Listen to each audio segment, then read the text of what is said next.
Penerapan protokol kesehatan menjadi hal wajib di semua ruang publik di Kota Palembang demi memutus mata rantai penyebaran wabah COVID-19 dan tidak terkecuali di sejumlah rumah makan. Salah satunya dapat terlihat di rumah makan yang berada di kawasan Puncak Sekuning, Palembang, yang tetap memperhatikan keamanan para konsumennya dari penyebaran wabah COVID-19. Mega, pengelola rumah makan, menjelaskan, selain mewajibkan semua pegawai dan konsumen mematuhi protokol kesehatan, di rumah makan ini juga telah mengingatkan kepada pelanggannya untuk selalu menggunakan masker ketika datang ke tempatnya untuk kenyamanan konsumen.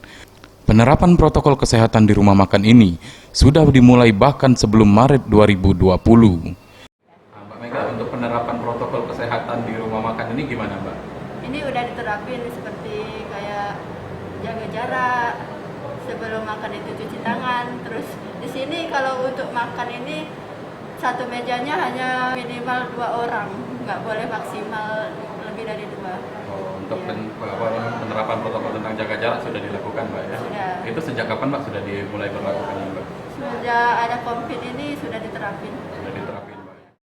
Sementara itu, Irsan, salah satu pengunjung, menuturkan tidak merasa terganggu dengan penerapan protokol kesehatan yang berlaku, karena selain untuk menjaga kesehatan diri, juga menjaga kesehatan lingkungan. Kak Irsan, di sini kan sudah diberlakukan tentang 3M nih, menjaga jarak, mencuci tangan, sama memakai masker. Gitu kan? Gimana Kak tanggapannya?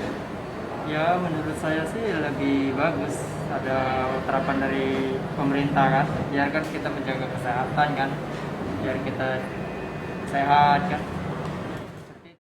Welia Ep, Sriwijaya TV.